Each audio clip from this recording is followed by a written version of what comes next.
And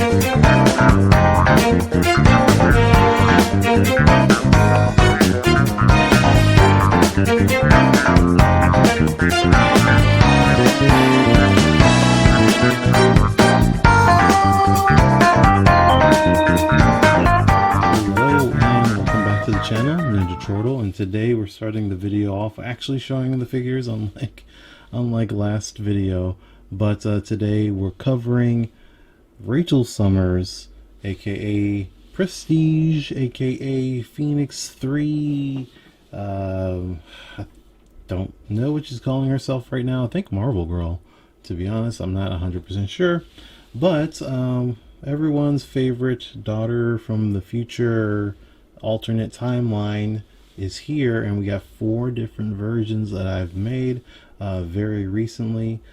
Spent a couple days, actually took me a while to get this together.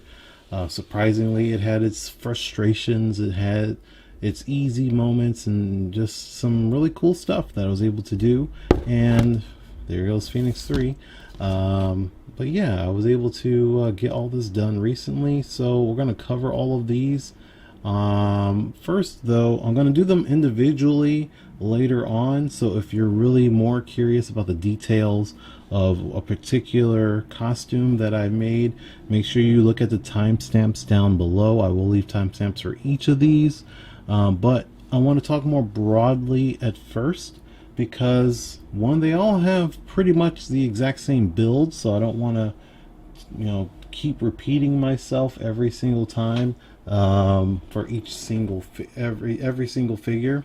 So I'll just point out again, there are individual differences, and I will point those out when I cover each individual one separately. But for what it's worth, we all have the same kind of build. For what it's worth is we'll just use this. I actually bought this today at a reseller shop, and they sold it with the wrong head on it, so whatever, but that's fine. I don't care. I got it for cheap. So everything, like, this is a relatively standard Kate Bishop body, and that's all the same on all of these. Same arms, same torsos, and same legs, with the only exception being the thighs. All of these different thighs from what's on here. These are all legs from like Moira McTaggart, or from the Age of Apocalypse the House of X Jean Grey, like the Marvel Girl, or like the Gwen Stacy figure, the Gwen Stacy Mary Jane 2-pack. They're just they're more modular than these, so I can just pop them all on and off, and they are a little less muscular, etc., etc. I've gone through this over and over again. But for what it's worth, the reason why I didn't just take one of these and then recustomize it over is because I want them to be shorter than this. So you can see relatively close that she's a bit taller than all of the rest of them.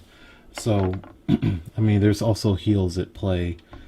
So this wasn't exactly the best example in the world, but just she's a little bit shorter than your standard figure. That's all I'm going to say. So they all have the same head, which would be retro carded Dazzler. That's the blue Dazzler with the jacket. That's what this head is. What I was going for was more of her classic look to her face, which I'll put up a picture most likely. Like for this one, she has like a longer head and not like a round head, if that makes any sense. When I try to pick out heads, I always try to match face shape and like bone structure and stuff like that, so that it's close to what that character usually looks like. Rachel doesn't look like that anymore, like more modern drawings of her, but personally I like her with that longer head shape, so that's why I went with that. And in particular, I really like that Dazzler head. So yes, that Dazzler head has a headband on it. Here we go. I forgot I had this out. It does have a headband on it. So on all of these, I remove that headband by dremeling off. Just remove the paint and then Dremel, take the Dremel and then remove, there you go, remove the headband off, pull the pieces out, and in some cases I'd remove the hair and dremeled off all of the hair on the back side of it as well to smooth it out. But like on this one, as you can see, it's actually using that hair, the full hair. So again, I'll cover that in more detail in a bit.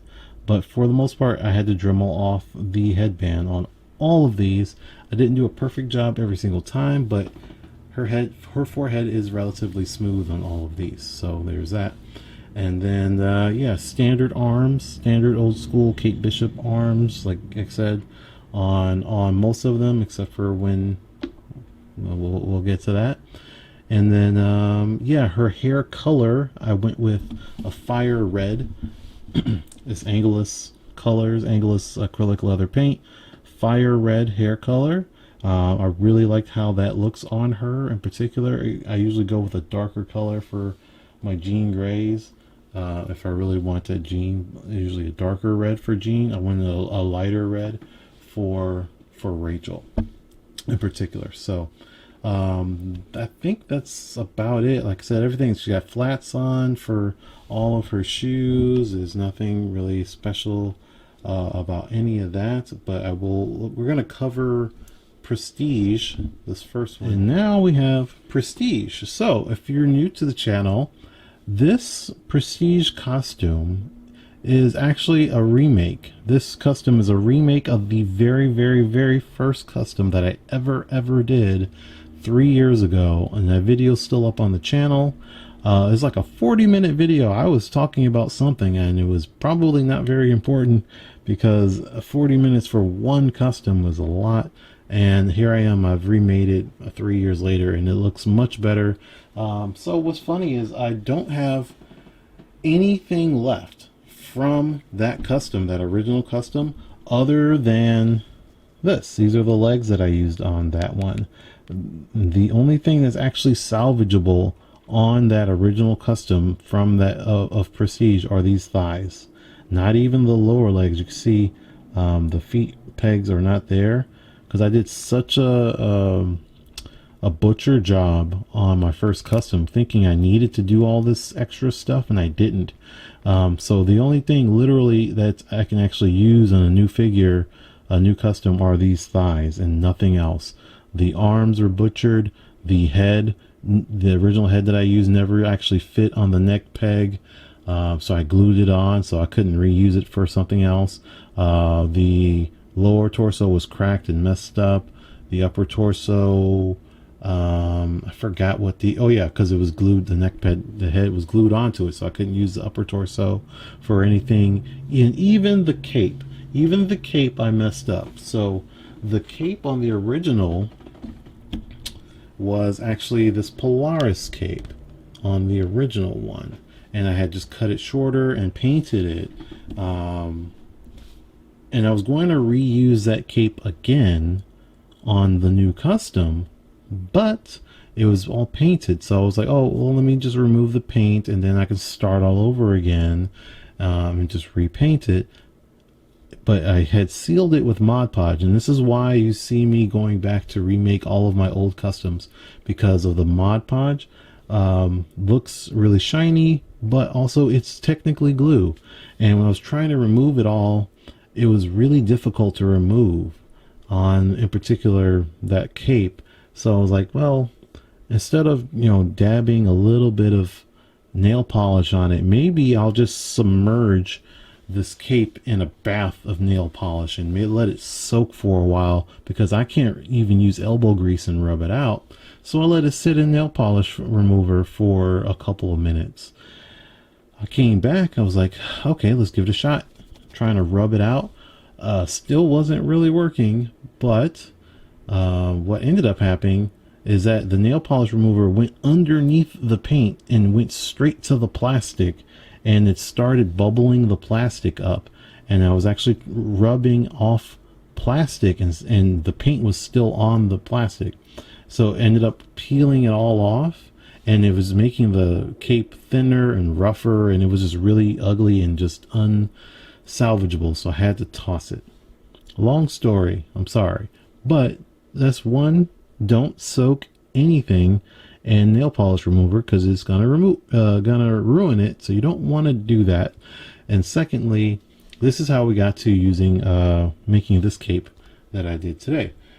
So this is not just a piece of plastic. Again, I've explained this is the plastic that I used is like a standard plastic you could find on like bed sheets and comforters and stuff, where they package that stuff in. That's what this is. It's just a straight cut of that plastic, and I size it to her upper torso, and then these buttons are epoxy sculpted, so it's actually glued on right here, and then the rest is loose, and then I put sculpt on there for those buttons.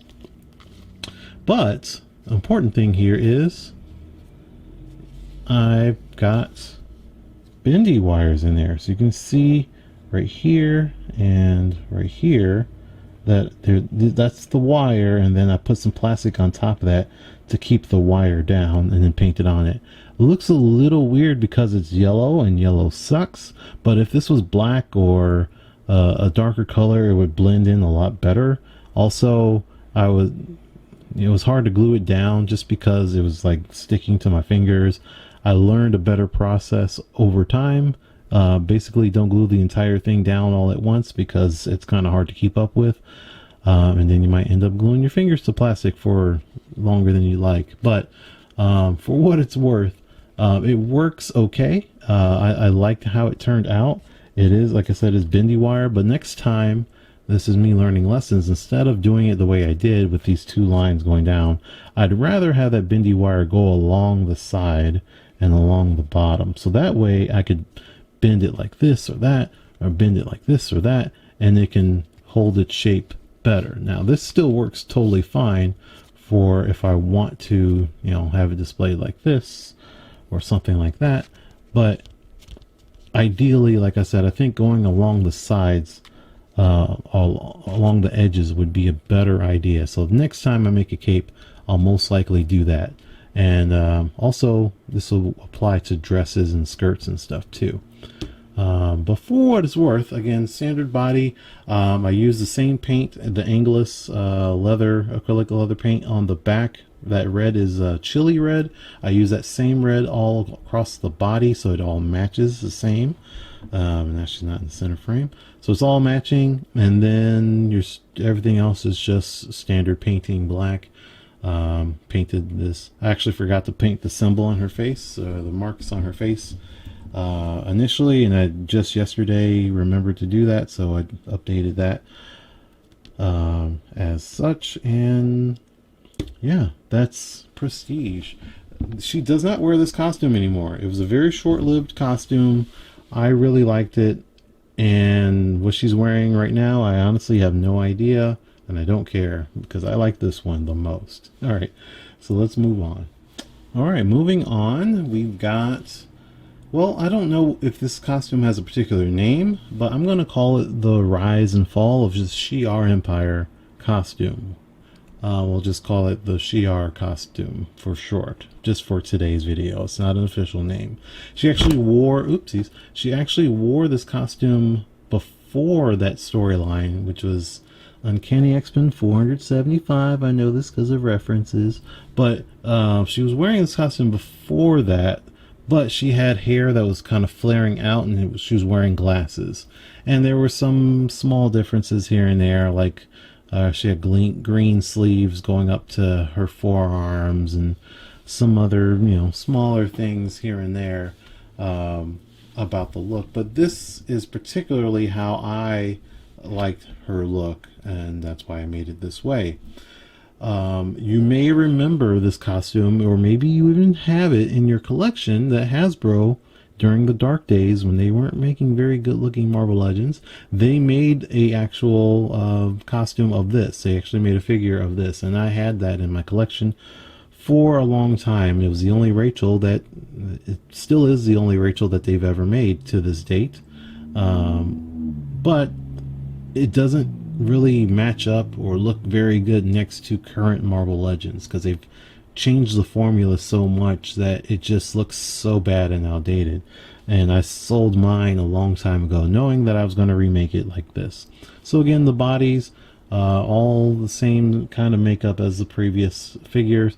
The difference is here, first I did add some sculpt onto the boots, or to make the boots. It's not perfectly cut or anything like that, but it is some sculpt there to add the boots. Secondly, yellow is like the worst color to paint with. I absolutely freaking hate it. I painted this like 5 or 6 different coats and it still looks bad to me. And then I use a different yellow for the rest of the body. Luckily, the gloves I didn't paint at all. Those came from what's her name? Rogue from Age of Apocalypse, which I also just bought recently, but not within reach right now. But the gloves and the cuffs are just directly from that Rogue from Age of Apocalypse, so I didn't paint that at all. The skirt, I made that out of the same material that I was using for like the cape for that last figure and so on, the same plastic. My idea was to make it a regular skirt and not have these cuts on the side. I did not want that, but this was the first time I ever tried making a skirt, so I was hoping that when I actually did make it that way where it was on there as one piece, but it was a little too tight because I went to flip it up, because I did paint the inside as well. I went to flip it up so I can paint it, and it was really difficult to actually flip it, so I ended up having to cut it a little bit, and then as I flipped it, it just kept cutting and ended up going up all the way on the side. So she has plenty of articulation still on the sides, you know, so that's nice, but I was hoping that it would just flex on its own if I needed to articulate her. But yeah, I had to make that cut, unfortunately, so that sucked.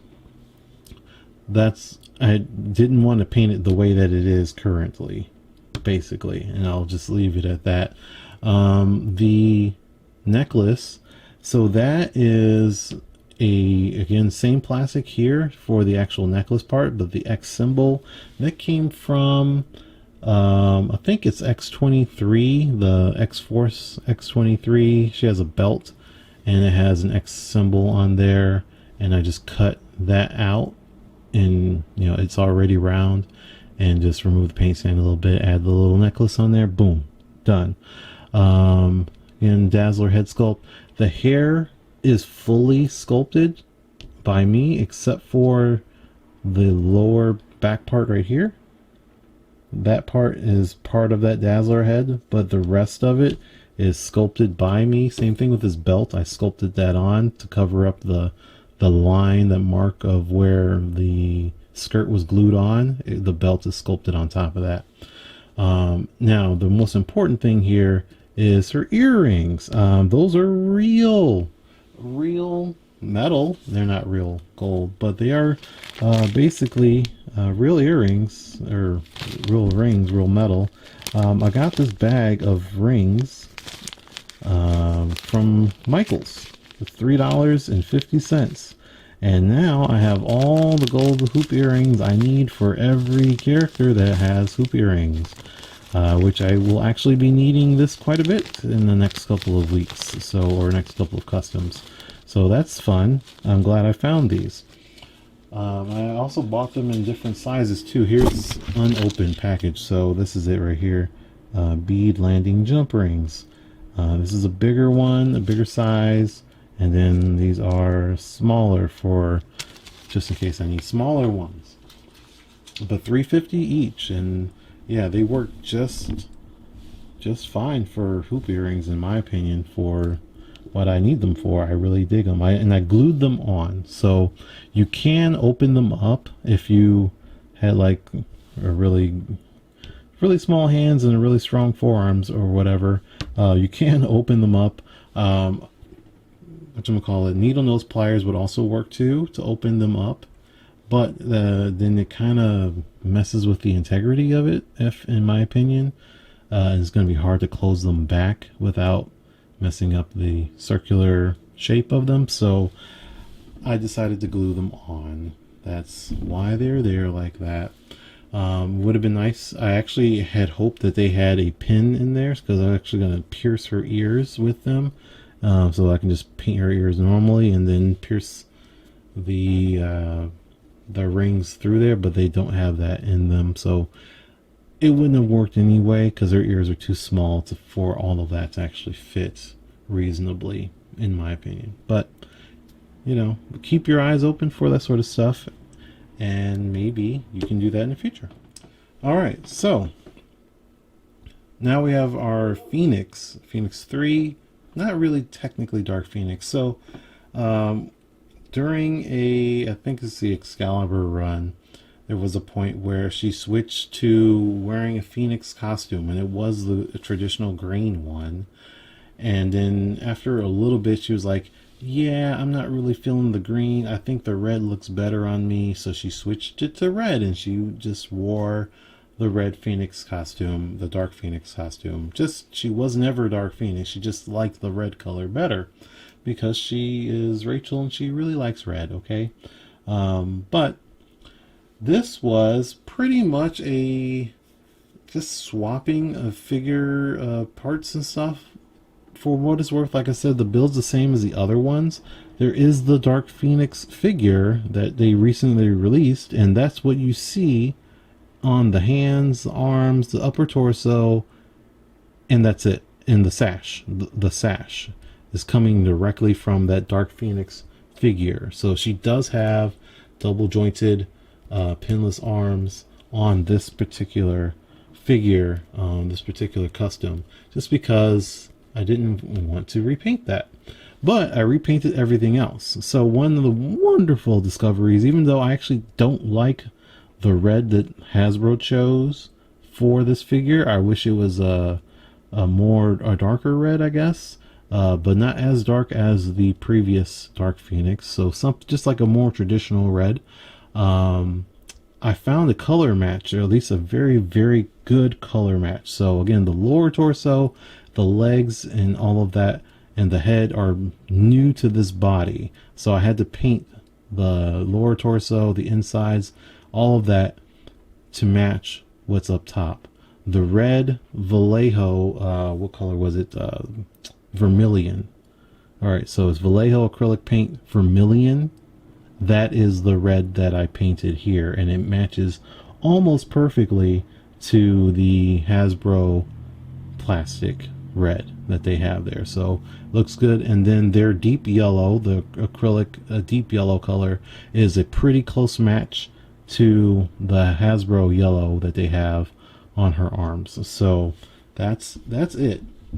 Now, if you're asking, why would you do that, Ninja Turtle? That makes no sense. Why wouldn't you just take the figure that they had? They already had legs to it. All you had to do is give her a new head and be done with it, right? Oopsies, I'm doing stuff in the background here. But yeah, I totally understand. And here's the original torso right here. I'm going to tell you why I didn't use this, but I'm going to tell you that at the end of the video. So make sure you come back, because I have some juicy stuff to share with you, and I do mean juicy. But yeah, that's the reason, or that's not the reason, because I haven't told you yet. But there is a reason why I did not use that original torso or legs. One, I want uniformity. Those legs are bigger on the original body. The pinless ones are much bigger and more muscular and taller, longer than what I used here, and it wouldn't match what I did on all of the other customs. So I wanted that to match, so they all are the same height, same legs, etc., etc. And I could have used those pinless legs and whatever on all of those other customs, but again, it's not what I wanted for Rachel. So that's why I didn't do it. But the only other things, let's see, I added these flame effects, which I literally also did like yesterday, because I'm working on something else, but they came from the Johnny Storm figure, the black suited one. I just happened to be working with that, and I was like, oh yeah, this would look really cool on Rachel. I'm not necessarily going to keep them on Rachel, but I think they look really cool on her. And let's see, going up here to the face. So face is still the same Dazzler face, and the same Dazzler hair. The top piece is the exact same from that retro carded Dazzler, but we dribbled off the headband. And then I added some Procreate putty to add these extra pieces of hair. It didn't curl up and look super nice like the actual, actual character does in the comics and stuff. But with my limited skill, that's the best I can do, and I think it looks really nice. I really enjoy this head sculpt. Probably the best out of all of the 4 that I made in general, and I really like how this figure turned out in general. But yeah, that's it for this one. Let's do the last one. All right, last one. So now we have her in her Hound costume. So I do know that originally she had a black costume when she first debuted. That was the Hound costume. It was the same thing as this, but it was black. I was this close to making both of those because I wanted to have one representing like her first appearance and put her with like the older figures and stuff like that, and then this one would be Excalibur, but then I had the Phoenix one. I'm like, this one could also be Excalibur too. So and she's more kind of iconic in the red. People know her more for the red. She was in the black for such a short period of time. So I went with this red color. So again, same build as all the rest of them. The spikes are all sculpted on with epoxy sculpt.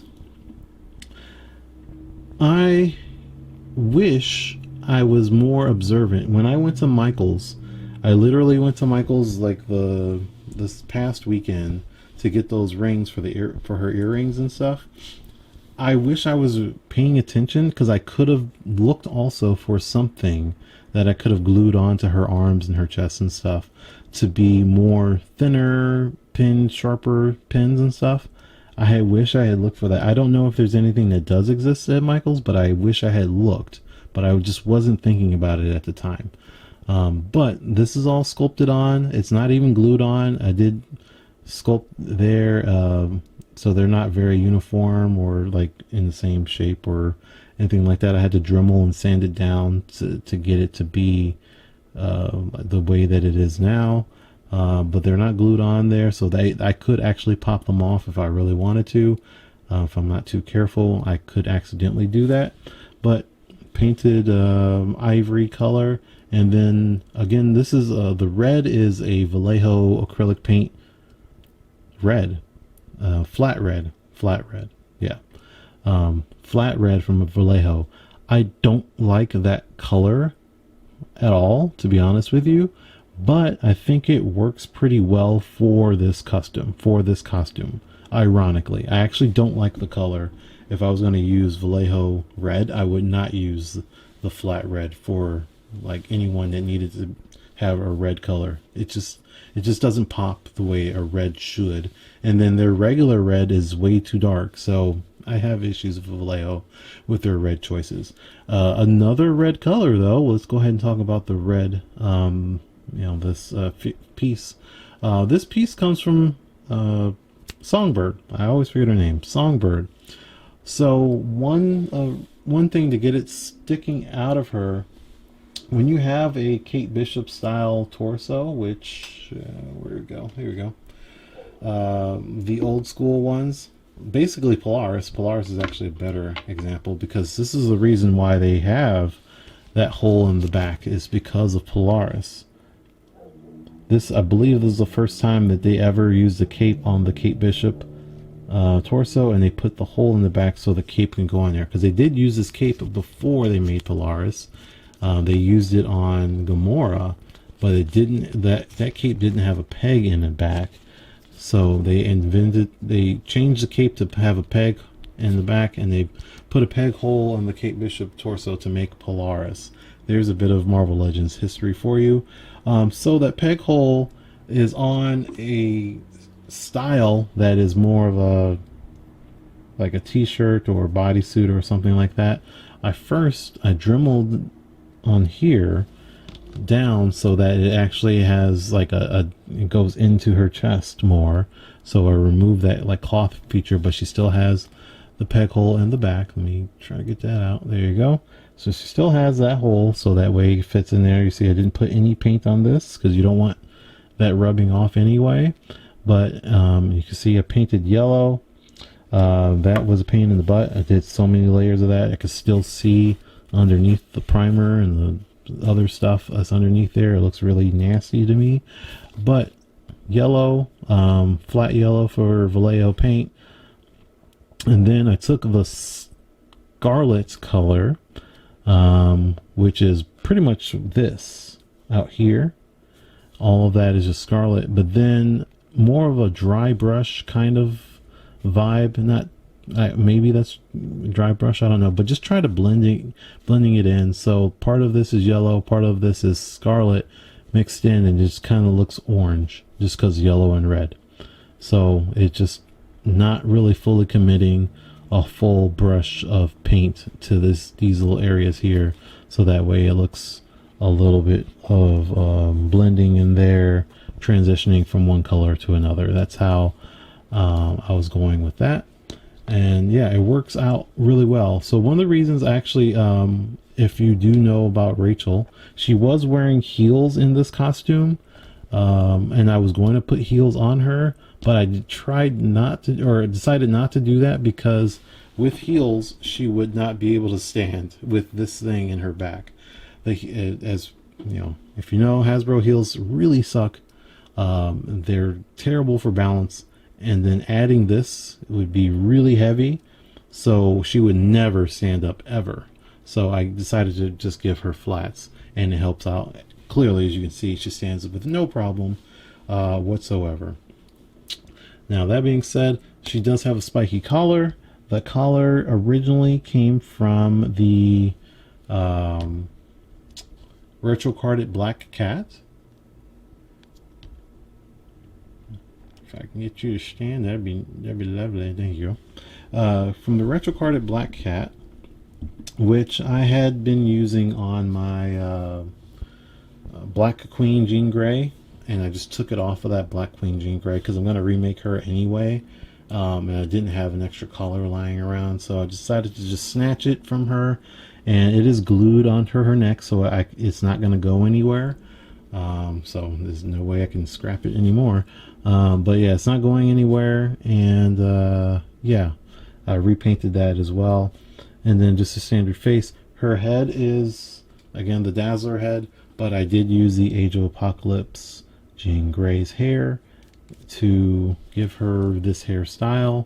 I had to force it to fit, but it worked out okay. I added a little bit of sculpt here to give her the sideburn here. She already had the sideburn on that sculpt. And then the braid is Procreate putty, just attached there, and then braided it up and had it roll across across her shoulder there, just so it looks nice. I did stick the Procreate putty directly onto the hair sculpt, and when it dried it fell off, so I had to glue it back on super glue. So but it ended up working out just fine anyway. So that's it for that, I guess. I do want to do a little bit of comparisons, and then we're going to get out of here. Alright, for comparison's sake, we're just going to have a little bit of fun. We've got Vulcan, aka Gabriel Summers, I believe. I'm not 100% sure, honestly, I forgot. Polaris, we got Rachel from you know, that story, and Havoc. Again, the story is Rise and Fall of the Shi'ar Empire. Pretty good story. I don't think there were really any lasting ramifications for any of the characters other than Vulcan. He was like, he became Emperor of Space, basically. He just kicked everyone's butt, basically what happened. And then there was this weird thing with Rachel, like she had the whole Phoenix symbol showing up on her back, which was weird. And then there was that whole one character that had the sword of the Phoenix or something like that, and we never saw that item ever again. It was supposed to be important, and then it wasn't anymore. I don't know, but it is a good story. It's like 12 issues long, written by Ed Brubaker. He did a really great job for the X-Men. But yeah, like there it is. I should have grabbed Cyclops and could have had a whole Summers thing going on up here. Whoopsie, slips my mind, but oh well. All right, another comparison. We got Jean Grey with our. Oops, get your belt down. There we go. Jean Grey in her Jim Lee, and then Rachel as Phoenix 3. And there was interaction between these two wearing these two costumes in comics.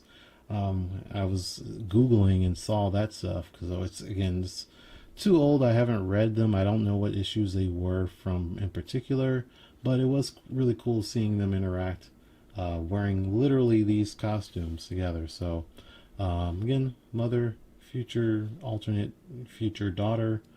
What's going to be really interesting is, again, at the time of recording, we don't know all the details, but X-Men 97 is supposed to have dropped by now, or very close, but everything's delayed, unfortunately.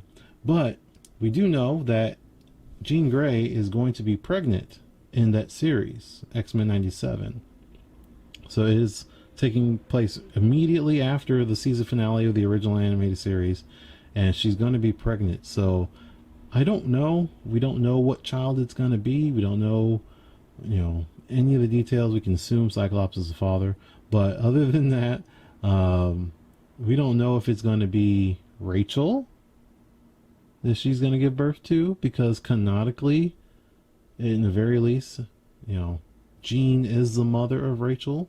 But it could be that she gives birth to Nathan, because even though Madeline is the mother, technically, Madeline Pryor is Cable's mom. This is Cable's mom, technically in the comic books, but that hasn't been established in the animated series. Just a quick nerd rant here, going off.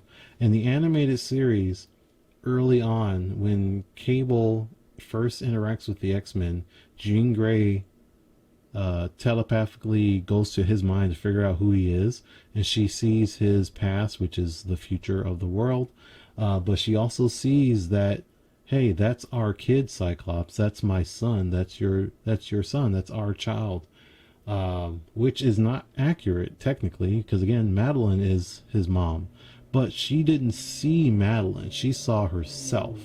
So unless they retcon it, or they try to really do the whole actual storyline where Cable gets sent to the future, but is still Madeline's son, but in the future is raised by Jean and Cyclops, the whole weird confusing thing about that, with Rachel also being involved in that as well.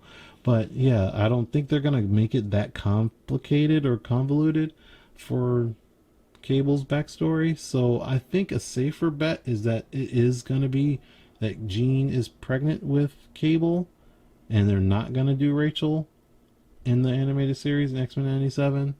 But I would like for it to be Rachel, just because again, Madeline is Cable's mom technically, so I would rather them go that way. Anyway, sorry for the derailment of that train, but still having some fun. I will go ahead and explain why I didn't use this torso. So again, I said I was going to explain that. You can kind of see right here, one of the biggest reasons why I didn't use those legs. This right here, this pin is longer than normal, and I do have an example. So you got here, let's zoom this out a bit. This is your normal, the first pinless legs, and all of that, and they would work here on this. And I could have used this body and all of that, but quickly taking this apart, you can see that